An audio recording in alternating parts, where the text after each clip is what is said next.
जून 2023 पासून तहसीलदार खेड या पदावर कार्यरत असणाऱ्या प्रशांत बेडसे पाटील यांना 11 जुलै 2024 रोजी तहसीलदार मोहोळ येथील कार्यकाळात कोविड प्रोटोकॉलचे पालन न केल्याचे कारण नमूद करत राज्य शासनाने अचानकपणे निलंबित केले होते। त्यानंतर 3 दिवसात तहसीलदार ज्योती देवरे यांची तहसीलदार खेडपदी बदली केली होती। सदर प्रकरणी बेडसे पाटील यांनी उच्च न्यायालयामध्ये याचिका दाखल केली होती। सदर याचिकेची सुनावणी पूर्ण होऊन उच्च न्यायालयाने प्रशांत बेडसे यांचे निलंबन रद्दबातल केले आहे। तसेच नमूद केले की ज्या बाबीसाठी किरकोळ शिक्षा देणे योग्य आहे त्यासाठी कठोर शिक्षेची उपाययोजना करणे हे अन्यायकारक आहे। तसेच बेडसे पाटील हे निलंबित तारखेपासून सेवेत असून त्यांच्या सेवेचा सर्व लाभ देण्याबाबत राज्य शासनास आदेशित केले आहे। तहसीलदार बेडसे निलंबित झाल्यानंतर त्यापदी केवळ 3 दिवसात ज्योती देवरे यांची वर्णी लावण्यात आली होती। सदर बदलीसाठी मुख्यमंत्र्यांची परवानगी असणे आवश्यक होते, परंतु ती परवानगी न देता तत्कालीन महसूल मंत्री विखे पाटील यांनी बदलीला मान्यता दिली होती। राज्य शासनाने याबाबतची सर्व कागदपत्रे कोर्टात सादर केली आहेत। त्यामध्ये ज्योती देवरे यांची बदली करण्यासाठी आयोगाची परवानगी घेण्यात आली नव्हती। तसेच नागरी सेवा मंडळाची बैठक देखील न घेता बदलीचे आदेश पारित करण्यात आले होते। सदर संपूर्ण कागदपत्रे कोर्टात सादर करण्यात आली असता कोर्टाने त्याबाबत निरीक्षण नोंदवत ज्योती देवरे यांच्या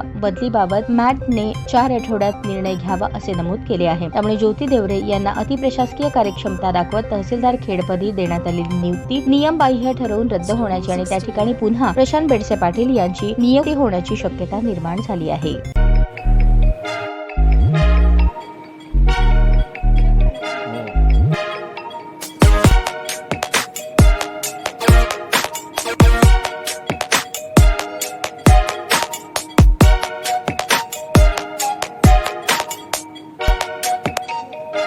सोलापूर शहरातील सुप्रसिद्ध हॉस्पिटल म्हणजे सेंट्रल मल्टी स्पेशालिटी हॉस्पिटल मागील अनेक वर्षापासून सेवा बजावत आहे। 24 तास इमर्जन्सी सर्व्हिस, मॉडर्न टेक्नॉलॉजी, अनुभवी डॉक्टर्स तसेच अत्याधुनिक तंत्रज्ञान सुविधांनी सुसज्ज स्त्रीरोग प्रसूती विभाग, ऑर्थोपेडिक विभाग, मेडिकल विभाग आणि इतर एकमेव नाव म्हणजे सेंट्रल मल्टी स्पेशालिटी हॉस्पिटल। पत्ता गणेशपेठ शॉपिंग सेंटर, मंगळवार बाजार, सोलापूर।